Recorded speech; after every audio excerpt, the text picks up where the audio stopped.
வாழ்க வளமுடன். தமிழே உயிர். இந்த ஒளியிலே பார்த்து கொண்டிருக்கும் உங்கள் அனைவருக்கும் வணக்கம்.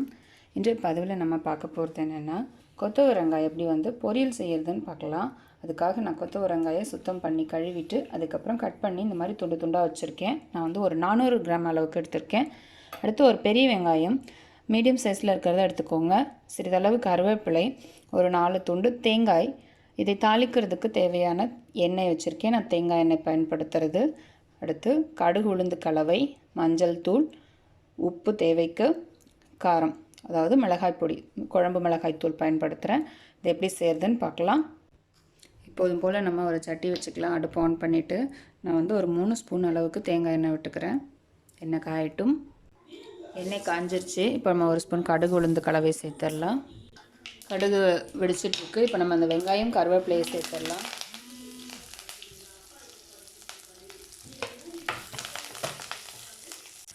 வெங்காயம் நல்லா வதங்கிருச்சு. இப்போ நம்ம கட் பண்ணி வச்சுருக்கிற கொத்தவரங்காயை சேர்த்துடலாம். இதையும் எண்ணெயிலே கொஞ்சம் வதக்கிடலாம்.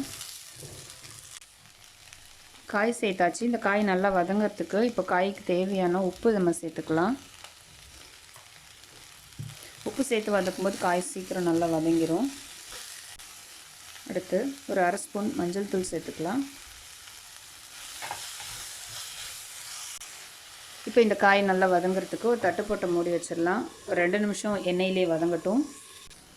காய் வெந்துகிட்டே இருக்கு. இப்போ ஒரு பாதி வெந்துருச்சு. இது கூட ஒரு 1/2 டம்ளர் தண்ணி ஊற்றிட்டு இன்னும் அந்த காயை வேக வச்சிடலாம். தட்டு போட்டு மூடி வச்சுருங்க. தண்ணியிலே இந்த காய் வேகட்டும். காய் பாருங்கள் நல்லா வெந்துகிட்டு இருக்கு. இந்த நேரத்தில் நம்ம காரத்துக்கு ஒரு ஸ்பூன் மிளகாய் தூள், குழம்பு மிளகாய் தூள் சேர்த்துக்கிறேன். உங்களுடைய காரத்துக்கு ஏற்ப கூட்டி குறைச்சிக்கோங்க. இன்னும் கொஞ்சம் நேரம் வேகட்டும்.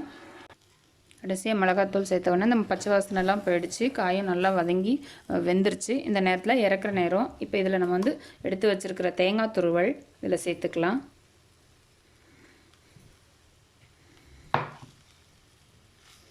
அவ்வளோதான். இந்த தேங்காய் சேர்த்ததுக்கப்புறம் ஒரு நிமிஷம் இருக்கட்டும்.